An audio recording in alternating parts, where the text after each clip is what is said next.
So obviously an outstanding performance from a shooting perspective. To be able to make 10 threes in the second half alone is pretty remarkable, and not something that we're going to rely on night in and night out. But I thought, we came out with really good urgency defensively. They made a couple threes early in the half. Wagner did, and that was the first immediate timeout. We were talking about we got to defend that three-point line. We can't allow them good clean looks from three. And I thought we did a much better job for the remainder of the game of kind of getting those three-point shots either contested or getting guys off the line. And I think that was really key to the defensive side. And then obviously, offensively, the ball was moving and shots were going in, and that makes everything look good. With you said first media timeout, was that first half or second half? First half. Figured. Was that kind of the key to, I guess, bringing you forward? And then on the other side of the ball, it seemed like they got you a little bit, I don't know, flustered. I don't know if flustered is the right word, but with their zone a little bit. What I guess changed to give you more success? Well, a couple things. The defending the three was certainly a key that we talked about coming into the game. They were 4 for their first 7. So that was a good execution of game plan, and especially when Cobb and Nigel Jackson make 2 of the first 3, those are guys that we certainly want to eliminate good clean looks from.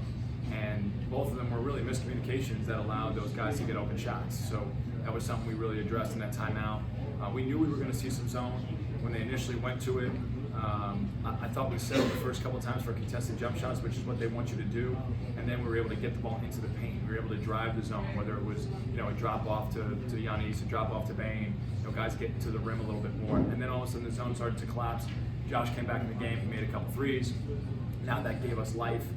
And then I thought we were able to really do a good job at the end of the first half with AJ and Giannis of getting the ball to them in and around the basket and allowing them to score and get fouled. And that was where we were really able to kind of take control of the game and build a lead. You kind of referred to getting the ball. Tracy had a really good game, I thought. Great. Was getting the ball to people.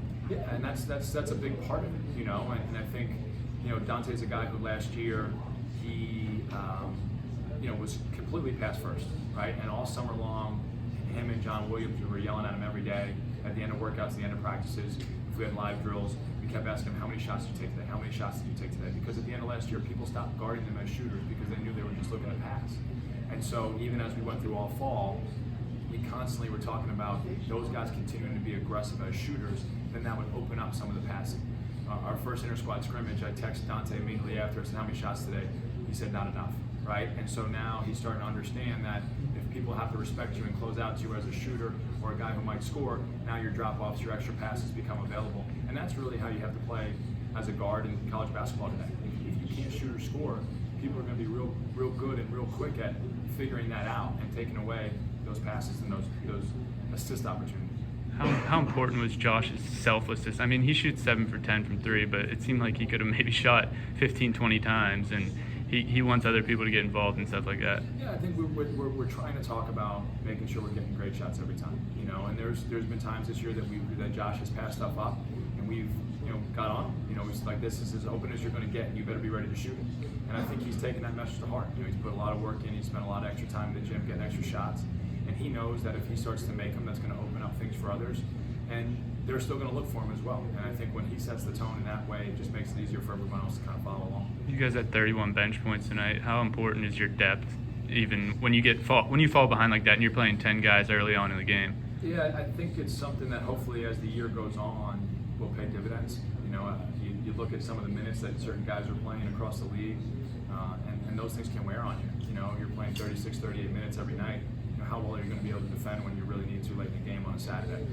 So if we have multiple guys that can go in and can contribute in a positive way, and a lot of times, obviously today we got scoring from everybody, but a lot of times some of that's just, defending properly, playing with the right energy, getting a loose ball, right? Like Savion McEwen, he had a stretch where, he gets a great, hustle play on an offensive rebound kick ahead, we score. Then he gets a great deflection in the zone, then he drops off to AJ for a dunk. Right, those things don't necessarily show up in the box score, but maybe that allows Josh to be on the bench for an extra 30 to 45 seconds because that guy's going out there and he's adding something to the team. So those are the things that we try and talk about. Those are things we try and point out when guys do those things, and those contributions are valued very much by our staff. Is there any different feeling in the room right now? Just from a perspective of winning 4 games straight. I think the feeling is that we just got to keep trying to keep our focus as small as we can, right? We got to worry about playing Merrimack next Saturday. We'll have a week to kind of get ready for that game. but it doesn't get any easier. And I think that's what we're trying to remind these guys is for the last couple of years we've gotten off to good starts as well, and we haven't been able to finish the way that we wanted. And so now, what can we do differently? What can we do better? Because sometimes things that might happen 2 or 3 weeks from now start maybe on Monday in practice, right? They might not show up immediately. You might be able to get away with some stuff for a little while, but eventually those maybe not as the mental engagement or the different things that all of a sudden start to slip if you don't keep that focus. Bad habits. Now all of a sudden when you need it most, you don't have it. You haven't built that equity up. So that's what we're continuing to talk about. Obviously, some of our guys are very experienced in terms of the minutes they've played in NEC basketball. Hopefully they understand that, and we'll keep reminding them of it if they don't.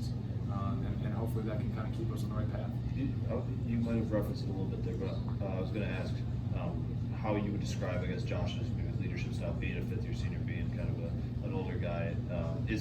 Maybe it's not as vocal or not as prevalent, but I think he does a good job of mixing it up, right? Obviously, as any leader, you can't always have the same message, and I think he knows some of the personalities and he kind of handles them accordingly.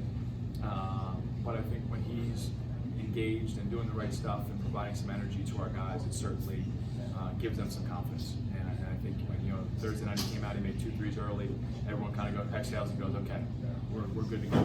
Tonight he came out, he made a couple shots early. Okay, let's play. And I think that those are things that you need from your older guys, and certainly he's bringing that right now. Hey, Coach. Thanks, Coach.